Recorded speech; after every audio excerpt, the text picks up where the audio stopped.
রবিবার দুপুর মানেই চিকেন কষা, সর্ষের তেলে মশলা কষা, আলু চিকেনে মাখামাখি আর গরম ভাতের প্লেট। এটা তো বাঙালির Sunday special. Hello everyone, welcome back to our channel. আজ বানাবো ঘরোয়া স্টাইলের চিকেন কষা। তাহলে আর কথা না বাড়িয়ে চলুন রান্না শুরু করি। প্রথমেই প্যানে মাস্টার্ড অয়েল গরম করে টুকরো করে কেটে রাখা আলু নুন হলুদ দিয়ে ভেজে তুলে নেব। ওই একই তেলে গোটা জিরে ফোড়ন দিয়ে দেব কুচি করে রাখা পেঁয়াজ।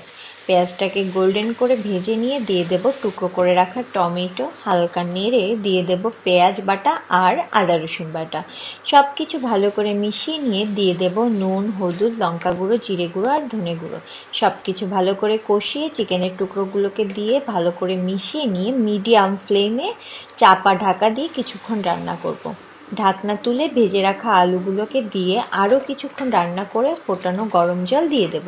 ফুটে উঠলে গরম মশলা আর চেরা কাঁচা লঙ্কা দিয়ে আরও কিছুক্ষণ রান্না করব। গ্রেভি ঘন হয়ে গেলে নামিয়ে নেব। এই তো আমাদের চিকেন কষা রেডি। গরম ভাত বা ফ্রাইড রাইসের সঙ্গে সার্ভ করুন। রেসিপিটি কেমন লাগলো কমেন্টে জানাবেন। ভিডিওটি ভালো লাগলে লাইক, শেয়ার আর সাবস্ক্রাইব করতে পারেন। ধন্যবাদ।